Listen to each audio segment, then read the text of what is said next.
Hey folks, and welcome back to another one of my videos. For those of you who've been watching them, you know that what we focus on is supporting you, enabling you, doing everything we can to enable you to succeed in the police recruitment process. I show you the way, you've got to do the hard work. So let's have a think about hard work, because one of the hardest questions you're going to get asked is, why do I want to be a police officer?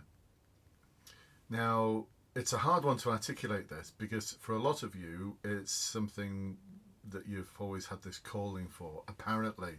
You know, I ask people, so why do you want to be a police officer? What they say, they say things like, well, I've always wanted to be a police officer. I've always wanted to help the community, put something back. I'm a helpful sort. It's a job where no 2 days are the same. I can put something back. I can feel like I've made a difference. I want a job where I've made a difference. What do you think, eh? Well, that might be what it tells you to say in the books, but honestly, because I've been in the chair on the other side of the table as an interviewer, when I used to hear stuff like that, I'd be thinking, what are you on about? You're not telling me anything about you. You're not sharing with me anything about the real, authentic, emotional you. I know nothing about what's in your heart. All I know is some cliched nonsense that you've told me that you've remembered, that someone told you to say, or you read some book that says this is what you should say. You'd have to do a really good interview after that to impress me, because at that point I probably tuned out and I thought, not again. Not again. Failed. Because you see, the people in front of you at this interview are going to be serving police officers. They're going to be people like I used to be. I used to be an inspector in Greater Manchester Police. I've served in 3 forces. I've done 3 decades, just under 3 decades worth of service. Served in a variety of different roles. I think I counted it as something like 23 different roles in 3 different police forces. Some of them for longer than others. The one that was my greatest and longest stretch, I think, was neighbourhood policing, where I managed to do about 7 or 8 years as a neighbourhood inspector. And the one thing I'd have a very low tolerance level for is cliched BS. So don't try and use that on the interviewer. It's not going to work. What I advocate is that you tell a story of how the initial seed was planted for, yes, that's a career I'm interested in. You know, something or someone happened that enabled that seed to be planted, all the way to the point where you're at the interview now. And all of these certain things will have happened. Little markers in your life. I sometimes call them the unconscious or conscious markers. I call them that because there's a lot of things that will come to the forefront of your mind as to the reasons why you want to join the police, and there's a lot of stuff that's at the back there, and or at the side, or at that side, or somewhere, but it's not something that's at the forefront of your mind. What I'm good at is finding what's at the back, what's at the side, not what's at the front, because what's at the front is often not the thing to say. I'll give you an example of that.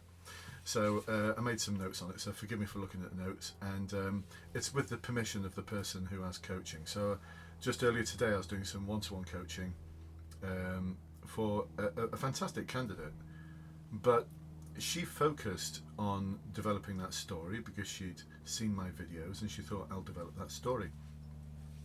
But the way her mind was wired was she was focusing on the reasons why she wanted to join the police because of what she didn't like. So I put people into 2 categories: wanting to move towards something, or wanting to move away from something. And she'd spent her life wanting to move away from the things she didn't like. And that's what she told me about. So she told me that she didn't get into the Army Cadets and didn't get into the Police Cadets. She told me how she failed at her A-levels, and now she's in a role which is very much office-based, and she doesn't like office-based work, and she'd love to be out and about more. And that's why she wants to join the police. So all I heard from her, there's more as well, but all I heard from her was, you've failed in 2 big things, wanting to be in the Army Cadets and wanting to be in the Police Cadets. I later found out it was because her mother and father wouldn't sign the release form, the parental permission form. So that was out of her control anyway. And I later also found out, digging deeper, that she failed at her A-levels because of the subjects weren't right for her, and then she went to college to do subjects that she thought were right for her, but she still dropped out because of 2 subjects that she didn't like, 1 subject she liked. Anyway, long and complicated. Basically, what she told me was a tale of how she's not managed to stick things out. So as an interviewer, I'll be sitting there thinking, you think you've got what it takes to do the police constable degree apprenticeship? Sorry, you haven't, because, and I think she got a level 3 qualification eventually, but because what you've told me is a tale of how you've not succeeded at things and how you've not got the tenacity and the drive to complete something. So all was not lost. We completely reframed it. And oh my goodness, she's got a great answer now, because what she was telling me about were the things that have probably worried her through her life and have probably been at the forefront of her mind. What she didn't tell me was all the great stuff that's in the back. Oh my goodness. I found out that, because she first started by saying, this was the other one that was interesting.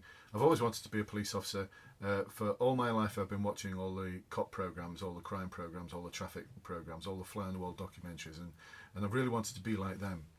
So you've watched the television, you've failed at a load of stuff, and now you want to be a police officer. We reframed it. So her story, we put away all of those conscious markers, the things that are at the forefront of her mind, and then we started focusing on the unconscious ones. It took me about half an hour.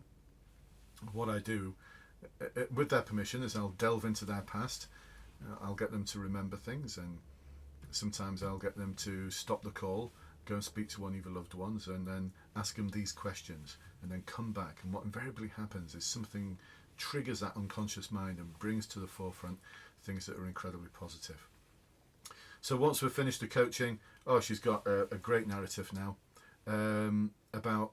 She never mentioned the family business that she was involved in.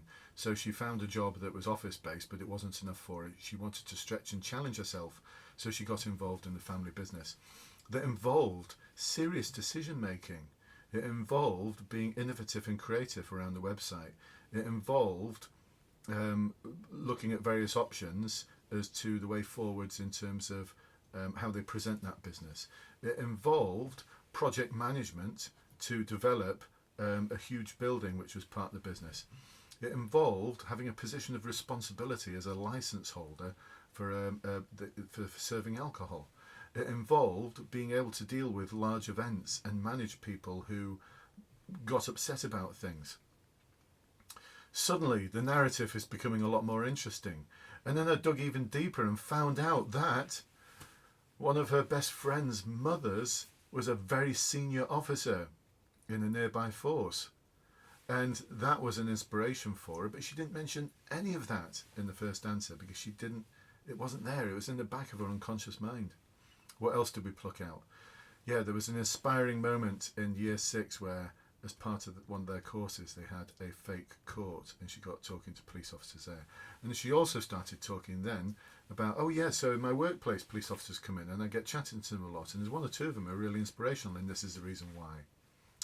So suddenly we've changed the story. Can you see how we can change the story from that moment, that seed? So we identified what the seed was.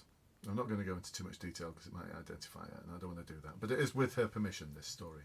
And then we looked at all of these really positive, now conscious markers in her story, all these little chapters that have led to her being in a position where she's in front of the interviewers, ready to perform incredibly well at that interview. Listen, she'd been advised by people just to be herself and just to act naturally. You'll be fine, just be yourself, act naturally. No, you've got to do a serious amount of preparation for these interviews. You've got to practice, and then practice more. The hard work is in the rehearsal, so on the day of the performance, you can nail it. Okay, folks, so there you go. There's a little bit of advice for you. If you want to find out more, then check out the links below to the courses, the services, the coaching I'm talking about, and particularly the Facebook group that's got almost 10,000 people in it supporting each other in the police recruitment process. Ask to join. We'll let you in. Come and join us, and I'll speak to you soon. Bye-bye for now.